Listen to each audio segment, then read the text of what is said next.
Hey, I'm Tatyanah. Hi, I'm Meagan. Hi, I'm Jami. And I'm Shura.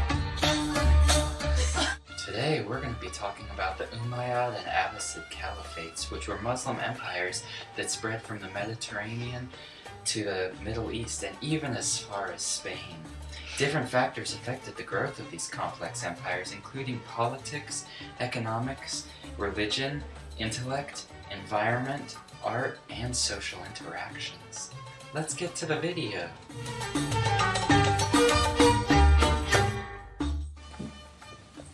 After Muhammad's death, Abu Bakr took over and created the 5 pillars of Islam and also put the Quran into written form. The Ummah disagreed who to make caliph after Bakr. Civil war broke out when the next caliph died and Ali, Muhammad's cousin, took his place. This is when Shia and Sunni were created. Ali then died and gave the title of caliph to his son. The governor of Syria forced Ali's son to retire and took the throne. The Umayyad Caliphate was established when the governor of Syria's son took over after his father. Then a Sunni rebel, Hussein, revolted against the new caliph to get revenge for his family. The new caliph ordered Hussein and his family to death in order to end the revolts. This altered Shia into a religious sect of Islam. Under the second Umayyad Caliph, Umar, the Umayyad Caliphate was expanded through conquest. He conquered most of the Middle East. Then Spain was conquered by Muslim Berbers from North Africa. The caliphs did not allow people to assume ownership of conquered land. He set up military camps and garrisons to control the conquered land. There was a small number of Arabs compared to other people in conquered lands. Also, Islam did not spread efficiently during this period. The empire was not as much a religious empire as it was an Arab empire. The capital was moved to Damascus, Syria, which made the Syrian Muslims dominant.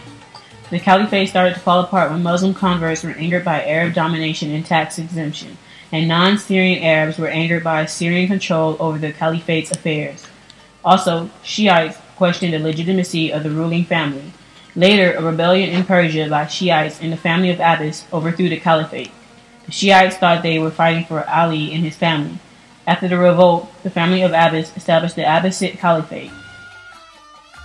The new Abbasid Caliphate was more theology-based. They interpreted the Quran into Muslim Sharia law, ruling from their new roots in Persia. They began adopting customs of Sassanid Persian Empire. The new capital was Baghdad on the Tigris River. The government officials, previously all Arab, were starting to diversify with the addition of more converts. Some provinces still did not conform completely, such as Christian Egypt, Iran, who never adopted Arabic language, and North Africa, who ignored the caliph's power. But as Islam spread through the provinces, cultural identity dulled and started to disappear. As religious conversion rose, political dominance decreased. They could not control their enormous empire. At the start of the caliphate, the Ummah, Muslim community, kept tight in the capital because Muslims were the minority in their vast and diverse conquered empire, and they were afraid of revolt. Now that Islam was spreading, other people realized that having a secluded, centralized capital was not an efficient way to run the empire. Revolts occurred and provinces broke off, but nothing was substantial enough to even scare the caliphs. Those broken provinces did, however, cause a chain of events that would greatly affect the Abbasid Caliphate. Because everyone paid equal taxes, when provinces broke off, it directly hurt the revenues at the capital in Baghdad. With all the uneasiness and loss of money, the Abbasid Caliphate started buying Turkic slave warriors called Mamluks for their army. Soon, they could not pay the Mamluks, so the Mamluks started taking over the caliphate. They moved the capital to Samarra. The establishment of Samarra on the Tigris further drained the funds. Later, the Umayyad warriors took over. The caliph still ruled, but the Shiite Umayyad princes manipulated him. One Abbasid province broke off in Africa outside the control of the Caliphate. This province was later called the Fatimid Caliphate. They directly opposed Abbasid rule, but Islam still spread there. Another province that broke off and was not under Abbasid rule was Al-Andalus, which is the Iberian Peninsula. Umayyad rule still continued from the prince that escaped at the revolution in Persia. The rulers of Al-Andalus started calling themselves caliphs, also directly opposing the rule of the Abbasid Caliphate. In Al-Andalus, Islam spread greatly throughout the empire. It was a cosmopolitan cultural pot of Muslim, Christian, Jewish, Roman, and Germanic traditions. While politically decaying, it prospered culturally. Then, the Mamluk Turks took control from the Buyids when the Seljuk family established a new Turkish empire from Afghanistan to Baghdad. Tughril Beg founded the kingdom and took the title of Shah and Sultan. The Abbasid Caliphate was relieved of the strict Buyid rule. However, the empire had a dramatic economic decline during this period. Cities crumbled with damage and shrank, irrigation works decayed without maintenance, tax revenues stopped, princes fought over land, and Sunnis and Shiites began fighting. The population decreased. Jerusalem was captured in the First Crusade by the Europeans. Muslims united to take back Jerusalem under Saladin, a Muslim military leader, and recaptured Jerusalem and destroyed the Fatimid Caliphate in Egypt. The Seljuk Turks of the Abbasid Caliphate captured Saladin's Cairo in a battle, thus legitimizing their rule in Egypt and Syria. The Mamluk Seljuk Turks of the Abbasid Caliphate finally fell during Mongol invasions. Baghdad, the prosperous capital of the Abbasid Caliphate, fell to the Mongols in the 13th century. The Khan Hulagu took the city and killed the caliph, thus ending the Abbasid Caliphate.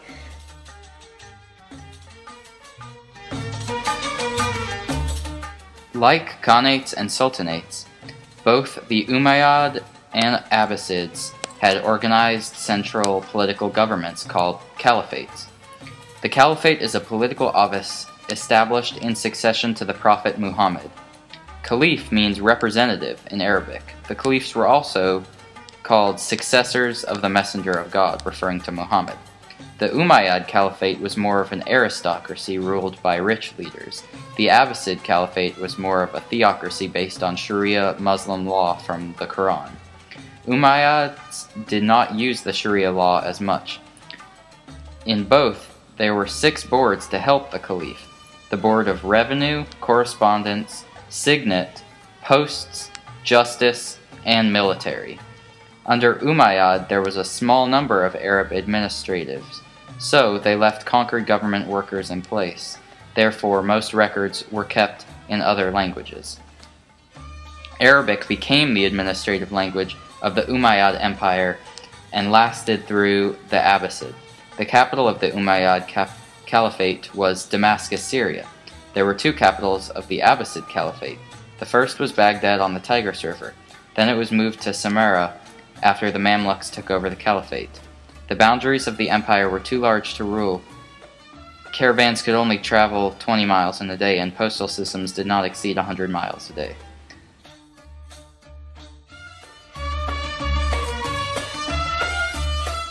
The Umayyad Caliphate's economy flourished. The Arabic language was also used to trade. However, this economy was minuscule compared to the flourishing economy of the Abbasids. The Abbasid Caliphate's economy was rich in precious metals: gold, silver, copper, iron.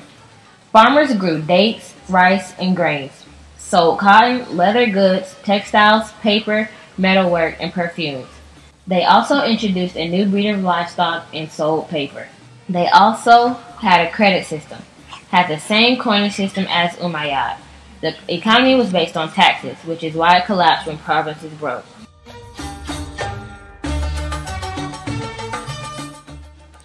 Islam was the religion of the Umayyad and Abbasid Caliphates. Islam was created when the Prophet Muhammad heard Angel Gabriel speak to him.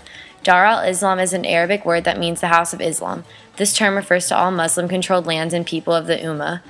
In these empires, Islam was split up due to a dispute over the succession of Muhammad as leader of the Islamic faith.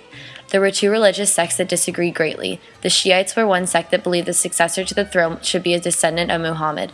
The Sunnis believed that the successor should be anyone who was qualified to run the empire. As the Islamic Empire under the Umayyads expanded into parts of North Africa, Spain, and Central Asia, the non-Muslims were forced to pay additional taxes that Muslims were exempt from, called jizya. The jizya tax on non-Muslims caused problems in the Umayyad Caliphate because when non-Muslims converted to Islam, they no longer had to pay the tax. As a result, many people converted to Islam solely for the tax break. This caused converts to eventually be discriminated against. As many non-Muslims started taking advantage of the conversion, the Umayyads faced increased financial difficulties and had to tax recent converts to Islam. The tax furthered the discrimination against non-Muslims, which eventually led to the Abbasid overthrow of the Umayyad Caliphate.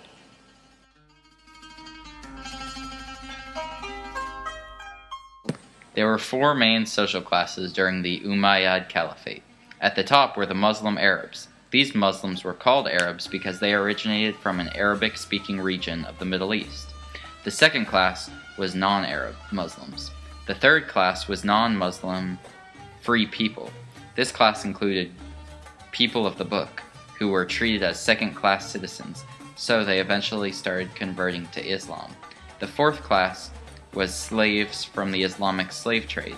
The first two classes were inconsistent with the Muslim faith because the faith says all Muslims are equal, but the Arab Muslims ruled over conquered areas and thought of themselves as more important. They did not mix together. Due to this superiority of the small Arab Muslim population, the larger non-Arab Muslim population was angry. With the new Muslim Abbasid Empire expanding its boundaries to northern Africa, Spain, and the Middle East came a spread of knowledge from all cultures.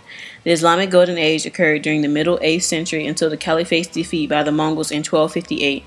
The new caliphate moved the capital from Damascus to Baghdad, which became the new center for scholars seeking knowledge. Science, philosophy, medicine, and education were promoted with the establishment of the House of Wisdom. The House of Wisdom was a library, translation, and research institute founded by Caliph Harun Rashid, where scholars, both Muslim and non-Muslim, sought to translate great works into Arabic. Translating the works of Aristotle was a major step in opening the Greek world to the Muslim world. Muslim philosophy was incorporated into Christian philosophy during the Middle Ages, most notably by Thomas Aquinas. Greek, Persian, and Indian works were among the many cultures being translated to Arabic. Because the House of Wisdom accepted all kinds of scholars, regardless of nationality, cultural currents flowed into Baghdad, making it more cosmopolitan. This period also saw a recovery of Alexandrian mathematical, geometric, and astronomical knowledge, which led many famous scholars to promote their knowledge.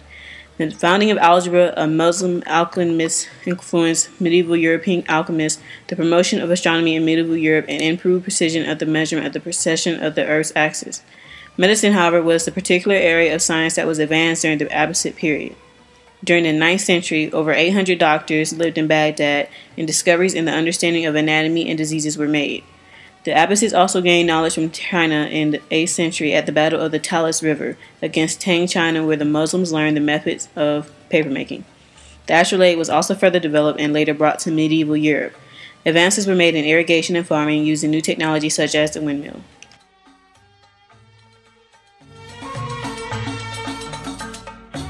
After Abbasid Caliphate took over the Umayyad Caliphate, notable works in science, literature, philosophy, and technology were produced. All those scholarly works affected Islamic art and architecture because they led to the discovery of the new methods and techniques. The location of the Islamic Empire was Baghdad, which was easily influenced by other cultures because of its central location. Muslim artisans took aesthetic influence from different cultures. They improved their own aesthetics and created a whole new art style that was unique to the Islamic world. There is not much artistic side left from the Abbasid Caliphate except the side of the city Samarra. A new way of carving surface, which was called beveled style, repetition of abstract or pseudo-vegetal forms, was widely used as wall decorations. This was a very popular style used in wood, metal works, and pottery. The city of Samarra, the first to use color in decoration and introduction of techniques of luster painting over white gaze. When Islamic Caliphate was at the highest point, they made very fancy and detailed palaces. Islamic art was used in architecture such as Palace of Jafsak al-Kangani. It uses the geometrical repeating patterns on the arches of the palace. Ibn Sina was a universal genius known for his works in philosophy, theology, language, logic, physics, and mathematics. However, he studied medicine the most. He once wrote in his book about medicine in 1020, "Medicine considers the human body as to the means by which it is cured and by which it is driven away from health."